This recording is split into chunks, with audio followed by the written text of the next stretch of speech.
Hello students, मेरा नाम प्रतोष कुमार हुआ और प्रतोष का केमिस्ट्री क्लास यूट्यूब चैनल में आप लोगों का स्वागत है। उम्मीद करता हूँ कि आप लोग अच्छे होंगे, मैं भी अच्छा हूँ। तो मैंने पिछले क्लास में इंट्रोडक्शन ऑफ केमिस्ट्री दिया था कि केमिस्ट्री क्या होता है, फिजिकल केमिस्ट्री क्या होता है, ऑर्गेनिक क्या होता है, इनऑर्गेनिक क्या होता है। और मैंने बोला था कि सबसे पहले मैं ऑर्गेनिक केमिस्ट्री के कुछ फैक्ट्स बताऊंगा। तो आज हम लोग ऑर्गेनिक केमिस्ट्री के कुछ टर्मिनोलॉजी बारी बारी से हम लोग जानेंगे। तो सबसे पहले हम लोग बात करते हैं हाइड्रोकार्बन का। आखिर में हाइड्रोकार्बन होता है क्या? तो देखिए, हाइड्रोकार्बन का मतलब क्या होता है कि वैसा कंपाउंड जिसमें कार्बन हाइड्रोजन दोनों प्रेजेंट होते हैं, यानी कार्बन हाइड्रोजन से बनने वाला हर एक जो कंपाउंड होता है वो हाइड्रोकार्बन कहलाता है। और हाइड्रोकार्बन का जो कंपाउंड्स होता है उसको बोलते हैं ऑर्गेनिक कंपाउंड्स। ऑर्गेनिक कंपाउंड का स्टडी जिस ब्रांच में करते हैं उसको बोलते हैं ऑर्गेनिक केमिस्ट्री बोला जाता है। अब बात करते हैं कि ऑर्गेनिक केमिस्ट्री का फादर किनको बोला जाता है। ऑर्गेनिक केमिस्ट्री का फादर एंटोन लेवोइयर को बोला जाता है, यानी लम्बाजे को बोलते हैं। और स्टार्टिंग उन्होंने किया था। ऑर्गेनिक केमिस्ट्री में सबसे पहला जो कॉन्सेप्ट दिया गया था वो था जीवन शक्ति का सिद्धांत, जिसको वाइटल फोर्स ऑफ थ्योरी बोला जाता है, जिसको जे बर्जेस ने ही सजेस्ट किया था। और उनका कहना था कि किसी भी ऑर्गेनिक कंपाउंड को लैब में नहीं बना सकते हैं, वो किसी न किसी उसके जैविक सोर्स होते हैं वहां से वो प्राप्त होता है। जैसे प्लांट्स के सोर्सेस, एनिमल्स के सोर्सेस, वेजिटेबल के सोर्सेस, तो वो सोर्सेस ही ऑब्टेन होता है वो कंपाउंड्स।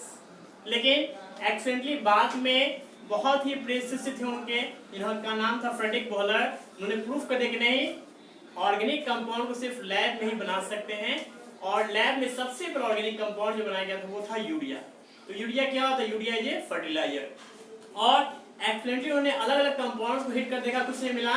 लेकिन अचानक उन्होंने क्या किया कि एक इनऑर्गेनिक कंपाउंड यूज किया, वो था अमोनियम साइनेट, जिसको बोला जाता है ये NH4CNO।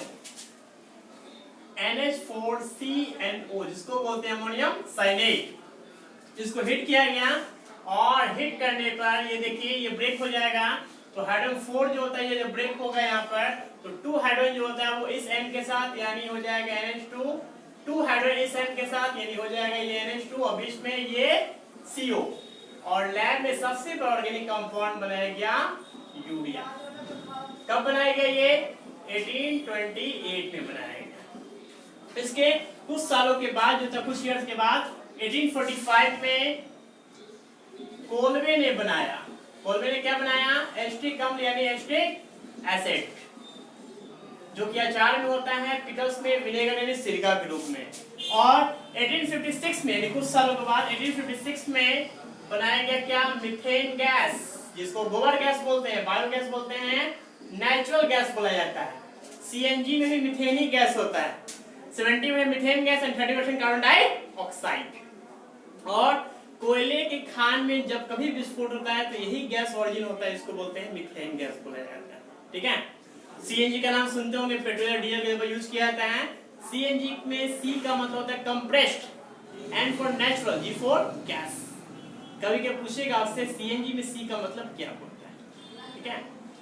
अब देखिए यहाँ पर, तो मैं बात करता था हाइड्रोकार्बन। तो हाइड्रोकार्बन बेसिकली दो टाइप्स के होते हैं, एक सैचुरेटेड, सेकेंड अनसैचुरेटेड, जिसको संतृप्त और असंतृप्त हाइड्रोकार्बन बोलते हैं। ठीक है। सैचुरेटेड किसको बोलते हैं? तो वैसा हाइड्रोकार्बन जिसमें कार्बन और कार्बन के बीच सिंगल बॉन्ड होता है, इसको बोलते हैं सैचुरेटेड यानी संतृप्त हाइड्रोकार्बन बोला जाता है। ठीक है। इसका एक ही टाइप होता है, इसको एल्केन भी बोलते हैं। और एल्केन का जनरल फॉर्मूला क्या होता है? CnH2n+2। पूछिए ये है क्या? तो ये जनरल फॉर्म होता है। इसी जनरल फॉर्मूला के बेसिस पर आप किसी भी नंबर के लिए बना सकते हैं। यानी अगर n = 1 होगा तो मेथ के लिए बनेगा, 2 रहेगा तो nth के लिए बनेगा, 3 रहेगा तो prop के लिए बनेगा, 4 रहेगा तो ब्यूट के लिए बनेगा, 5 रहेगा तो फिफ्थ पेंट के लिए बनेगा। तो ऐसे ऐसे आप सोचिएगा कि अनंत तक होता है, अनंत तक नहीं होता है। ये होता है 1 से लेके 53 तक, क्योंकि n क्या होता है? ये नंबर ऑफ कार्बन एटम्स को इंडिकेट करता है। यहाँ पर हर एक नंबर का मतलब होता है, जो मैं आगे कुछ देर बाद बताऊंगा। ओके। अब देखिए अनसैचुरेटेड हाइड्रोकार्बन। अनसैचुरेटेड हाइड्रोकार्बन वैसा हाइड्रोकार्बन जिसमें कार्बन और कार्बन के बीच मल्टीपल बॉन्ड होता है, यानी एक से ज्यादा बॉन्ड।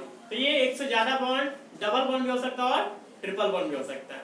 जिसमें डबल बॉन्ड वाले को बोलते हैं एल्कीन, ट्रिपल बॉन्ड वाले को बोला जाता है एल्काइन बोलते हैं। अब देखिए, जैसे एल्केन का जनरल फॉर्म होता है CnH2n+2, यानी हाइड्रोकार्बन 2 ऐड हो जाता है। वैसे एल्कीन का जनरल फॉर्म होता है CnH2n। इसमें ना तो ऐड होता है ना तो सब्ट्रैक्ट होता है, ठीक है, सिंपल फॉर्म होता है CnH2n। अब देखिए एल्काइन, तो एल्काइन का देखिए जनरल फॉर्म क्या होता है, तो जैसे देखिए एल्केन में 2 ऐड हो जाता है, वैसे एल्काइन में 2 क्या होता है, सब्ट्रैक्ट होता है, यानी -2। हाइड्रोजन 2 माइनस हो जाता है, यानी CnH2n -2। और इसी नंबर के बेसिस पर किसी भी नंबर के लिए आप बना सकते हैं मॉलिक्यूलर फॉर्मूला उसका क्या होता है, ठीक है।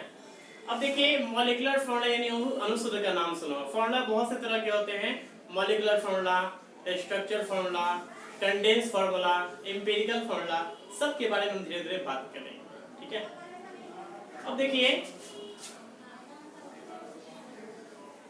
किसी भी ऑर्गेनिक कंपाउंड्स का नेम जो लिखते हैं हम लोग, तो नेम लिखने के प्रोसेस को बोला जाता है नोमेनक्लेचर यानी नामांकन बोलते हैं, ठीक है, जिसके बारे में मैं नेक्स्ट वीडियो में बताऊंगा आपको। लेकिन फिलहाल अभी याद रखिए कि हर एक जो ऑर्गेनिक कंपाउंड होता है उसका दो नेम होता है।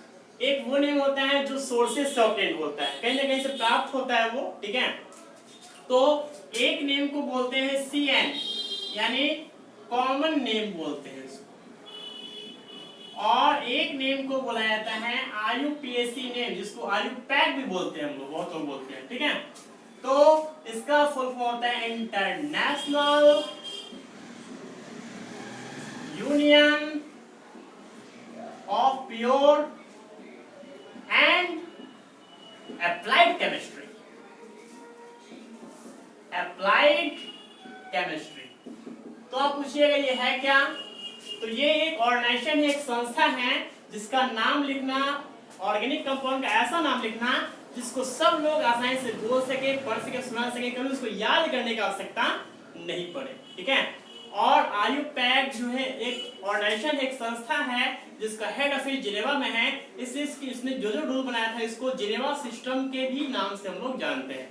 आखिर में इसके बारे में हम लोग कब से जानना स्टार्ट किए, तो इसके बारे में हम लोग जानना जो स्टार्ट किए 1892 1892 से स्टार्ट किए, ठीक है। तो देखिए हर कंपाउंड का 2 नेम होता है, एक कॉमन नेम होता है IUPAC नेम। तो जनरली हम लोग को कॉमन नेम तो जानना ही है, लेकिन बेसिकली हम लोग को जो काम देगा, जिसके बारे में हम लोग यूज करेंगे हम रिएक्शंस में, बहुत सी जगह सब्सटेंस यूज होगा, तो IUPAC नेम, और एग्जामिनेशन में IUPAC नेम लिखने के लिए भी आता है, हर एक एग्जाम में आता है, चाहे वो कंपटीशन का एग्जाम हो, बोर्ड का एग्जाम हो, सभी में पूछा जाएगा आपसे, ठीक है। तो देखिए हर एक कंपाउंड का 2 नेम होता है, और दोनों नेम में 2 वर्ड छुपा होता है, एक प्रीफिक्स, दूसरा होता है सफिक्स। तो देखिए प्री का मतलब क्या होता है, पहले, और फिक्स मतलब होता है स्थायी। जो पहले से फिक्स होता है उसको बोलते हैं प्रीफिक्स। सफिक्स सबका फिक्स नहीं होता है, ठीक है, हर एक का सफिक्स अलग अलग होता है। तो प्रीफिक्स जो होता है वो डिपेंड करता है नंबर ऑफ कार्बन एटम्स पर, कार्बन के परमाणु की संख्या पर। अब देखिए कि अगर कार्बन 1 रहता है तो उसके लिए मिथ यूज करते हैं हम लोग, 2 रहता है तो इसके लिए इथ यूज करते हैं, 3 रहेगा तो इसके लिए प्रॉप यूज किया जाता है, 4 रहेगा तो इसके लिए ब्यूट यूज करते हैं, बट नहीं बोलिएगा इसको, 5 रहेगा तो इसके लिए पेंट यूज करते हैं, 6 रहेगा तो इसके लिए हैक्स यूज किया जाता है, 7 रहेगा तो इसके लिए हैप्ट यूज करते हैं, 8 वाले को बोलते हैं ऑक्ट, 9 वाले को बोलते हैं नॉन, एंड 10 वाले को बोलते हैं डेक बोलते हैं। अब इसको ऐसे भी याद रख सकते हैं आप, अक्टूबर, नवंबर और ये दिसंबर, ठीक है। अब देखिए अगर मान लीजिए कि 11 रहेगा तो 11 को अनडेक बोला जाता है, 12 रहेगा 12 को 2 डेक बोलते हैं, 10 2 हो गया 12, 13 वाले को बोलते हैं ट्राइडेक, 14 वाले को बोलते हैं टेट्राडेक, एंड 15 वाले को बोलते हैं पेंटाडेक बोला जाता है। 10 5 हो गया 15।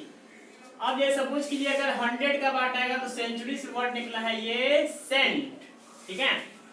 तो ऐसे, लेकिन आपको इतना तक नहीं जानना है, आपको यूज करना है बस यही डेक तक ही आपका इसका कहानी खत्म हो जाए, यानी इसी 10 तक में होता है पूरा ऑर्गेनिक केमिस्ट्री आपको घुमाते रहेगा, ठीक है। और बहुत ही बेसिक टर्मिनोलॉजी होता है जिसमें हर एक में प्रीफिक्स होता है, फिक्स होता है, लेकिन सफिक्स सबका फिक्स नहीं होता है। जैसे एल्केन का सफिक्स अलग होता है, एल्कीन का अलग होता है, एल्काइन का अलग होता है, एल्कोहल का अलग होता है, एल्डिहाइड का अलग होता है। हर एक के सफिक्स अलग अलग यूज करते हैं, जो हम लोग बारी बारी से धीरे धीरे हम लोग जानेंगे। ओके, ये वीडियो देखने के लिए बहुत बहुत धन्यवाद, थैंक यू। अगर अच्छा लगे तो लाइक और सब्सक्राइब जरूर कीजिएगा।